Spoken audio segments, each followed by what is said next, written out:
this hurts. Hunchback of Notre Dame 2. Of all the films that shouldn't have a sequel, this is one of them. And of all the films that people were telling me to beware of the most when doing these sequels, it was Hunchback of Notre Dame 2.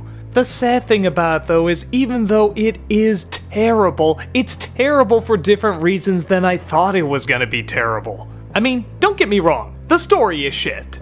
A circus comes into town and an evildoer wants to steal this super ritzy bell that just happens to be in Notre Dame. It looks like any ordinary bell, but on the inside it's gorgeous and beautiful and full of treasures. Get it? Get it?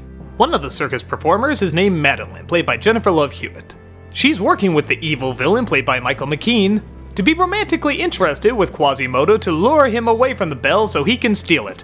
Of course, a real-life romance blooms between them, but lie revealed. It's stolen before she can confess what's really going on. And of course she has a tragic backstory that doesn't really make sense. She was a thief and he's the only one that could look after her, yet really she could move anywhere and nobody would know about it. There's a million other ways around this.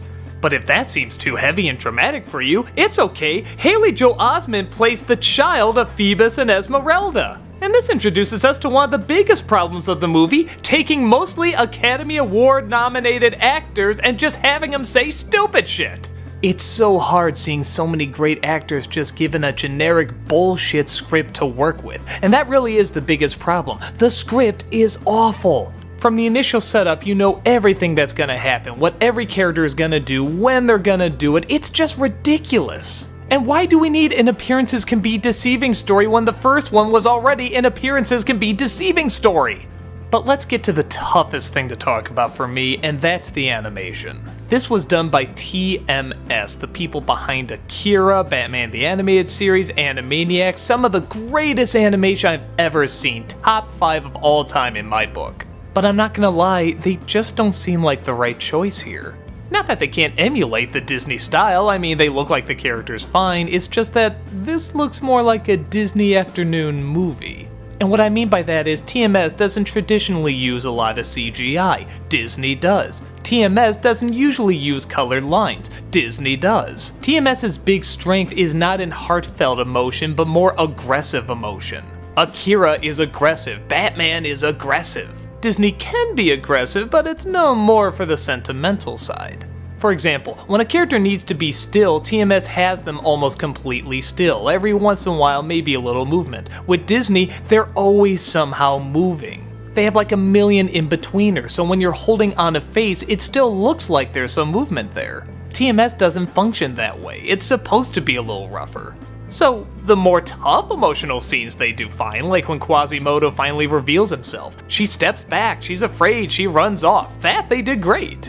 But scenes where it's supposed to feel whimsical and magical and lovey-dovey, that's just not their strong point. I keep expecting to see Wacko Warner come out and bash someone with a mallet.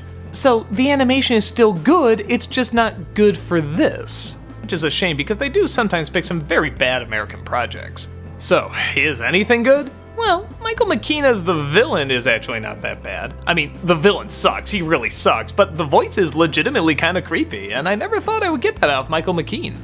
The music's nice. Oh, not the songs, they suck ass. These are some of the dumbest lyrics and most forgettable melodies. I'm talking about the instrumental score. I mean, sure, it's not the first Hunchback, but again, direct-to-DVD, we get it, it's gonna be down a bit, but for a direct-to-DVD musical score, it's pretty good. And what do you expect? It's Carl Johnson, the guy who did Gargoyles. That's a great talent.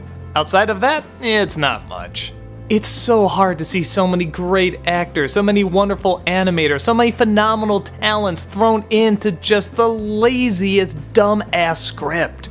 I don't even know how to fix it. What would you do with Hunchback of Notre Dame 2? It just seems like the first one ended perfectly. I don't know, maybe there's a better writer out there that could make this work? But for me, I'm wishing they gave this movie the Broadway-style ending.